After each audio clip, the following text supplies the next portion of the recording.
So I first wanted to start off with talking about stigma and the phrase biphobia.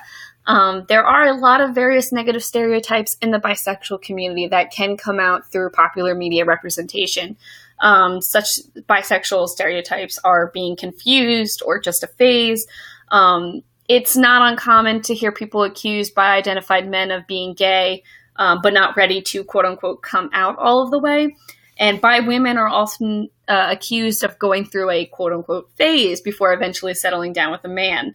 So both aspects of it show that they both end up with men, which I think is really interesting that they both, a man just hasn't come out all the way and he's going to be gay, or a bisexual woman is just going to eventually settle down with a man. So they kind of both end up being with men, which I think is very patriarchal. Another one is can't be monogamous. Promiscuous, more likely to cheat, just looking for attention, sexual orientation changes depending on the partner, that's a really big one that I've noticed, is because a bisexual woman ends up marrying a man, she is claimed as straight, or a bisexual man ending up with a man, he is just deemed as gay. But either way, all bisexuality refers to is our attraction. Even if one of us ends up with a man or a woman, it doesn't mean that we aren't still attracted to the same sex or to the opposite sex.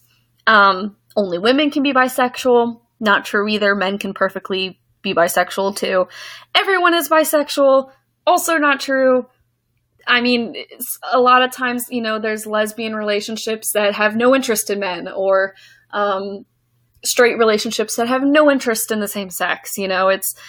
It also can go into you can't be bisexual unless you've been with both genders. All bisexuality has to do with the attraction.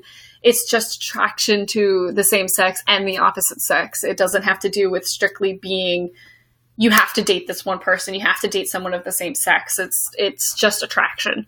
Bisexuals are transphobic, which this brings me into a tweet that I've been seeing around called Drop the B campaign, which is actually, I learned, was a troll on Twitter and 4chan and Reddit, where people were claiming to drop the B in LGBTQ because bisexuality only referred to male and female genders without including trans and people that have, changed sexes and anything like that, which I find really not okay, because it also refers to as transgendered persons not being male or female. Like, it's saying that they are not male or female, and bisexuality refers to everything. And I think that came with the idea of pansexuality that came out, which is being attracted to everybody. But it's perfectly capable for someone who is bisexual to love someone that is also trans. It's not limited. It's not limited. There's not constraints.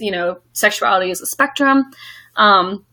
This goes into the 2013 study and survey from the Pew Research Center found that bi people are much less out than lesbian and gay people. 77% of gay men, 71% of lesbian women, and only 28% of in total bisexual men and women. This has to do with the stereotypes, and going into the stereotypes, I wanted to talk to you guys about the Anna Paquin and Larry King interview. So Anna Paquin was being interviewed by Larry King. Paquin has been out as bisexual, but is also married to a man. Two facts that together that Larry King seems to have a really hard time grasping. He asks if Paquin is a non-practicing bisexual, whatever that means. To which she responds, "I'm married to my husband, and we are happily monogamously married." He asks her, "But you were bisexual?" And Paquin, with the uttermost grace and admirable patience, says, "Well, I don't think it's a past tense thing."